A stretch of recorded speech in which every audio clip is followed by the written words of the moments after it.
Gloria Estefan. Gloria has 5 Grammy Awards under her belt and is a member of the Songwriters Hall of Fame. She's now also a book author. She's written her very first children's book called The Magically Mysterious Adventures of Noelle the Bulldog. Gloria Estefan just left Miami, where she lives with her husband and the mess of Hurricane Wilma, and she's joining me now. Gloria, welcome. Thank you, Brooke. It's great to be here, and thanks for having me. Of course. Now, you're one of Miami's most famous residents. You've lived there for years. Were you there when the hurricane struck?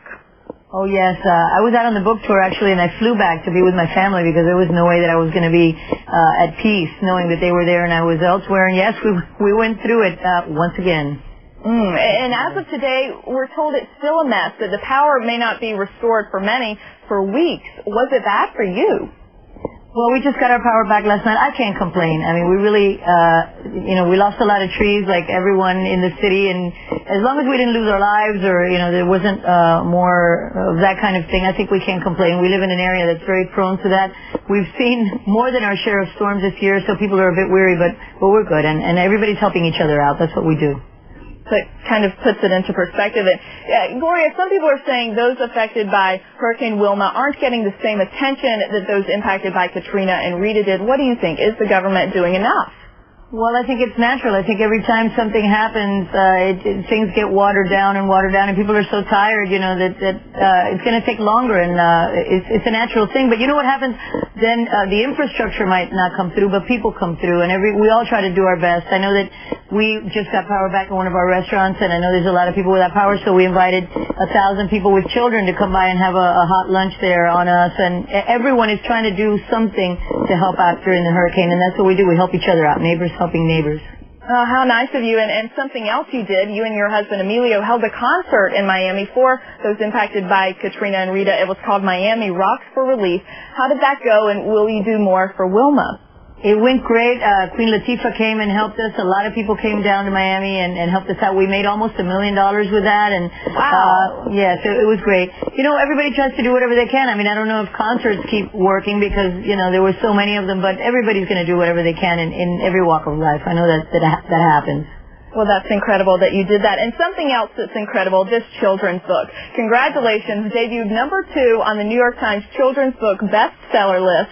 It is so sweet, Gloria, about your very own real-life English bulldog, Noelle. Noelle must be pretty special to you. Noelle is very special. I have 9 dogs, so that should show you how special she is. That she got her own book. She really is. How do the other 8 dog. feel about that? They're happy. They're family. When your family succeeds, you're happy for them. No, they're in the book too. The 5 Dalmatians are in the book. The only ones that aren't in are Noelle's puppies that she had because she is a puppy in the book. This is the beginning of Noelle's life, and we're thrilled beyond words. It came from a very honest place, and I wanted to share a lot of the real life experiences with her, take into fantasy, plant some seeds of in kids' heads at a young age of believing in who you are and finding that sometimes what you think are weaknesses can become your strength. Because it's a metaphor, really, for Noelle's own story, right? Exactly. Noelle's an immigrant. She came to my house, tried to blend in with the Dalmatians. Reminded me a lot of my own story coming to this country as a very young girl. And it's just for anyone that at any point in your life has felt left out or has felt that they don't belong. And I think that it's important that kids realize that they do have power to change their lives and that we're all connected and that we can all be helpful in some way in life. And your foundation, the Gloria Estefan Foundation, you founded that in the 90s. The money from the book is going there, right? Explain what this foundation aims to do. Well, my foundation tries to help things that people that fall through the cracks, that can't get help from big organizations. We do a lot of things with pediatric aids, with any children-related things. There's a lot of, in Miami, we work with Amigos for Kids that work with homeless families. So we try to, like, for example, if a hospital can't afford to buy a machine for the pediatric AIDS unit, we've done that. We try to fill in where people don't help out. Oh, how wonderful, Gloria.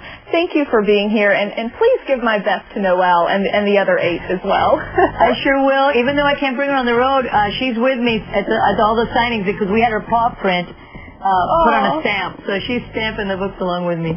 Noelle's a celebrity in her own right. Well, thank you so much. And Gloria Estefan's book, The Magically Mysterious Adventures of Noelle the Bulldog, is in stores now. It also comes with a CD, which includes Gloria's first children's song.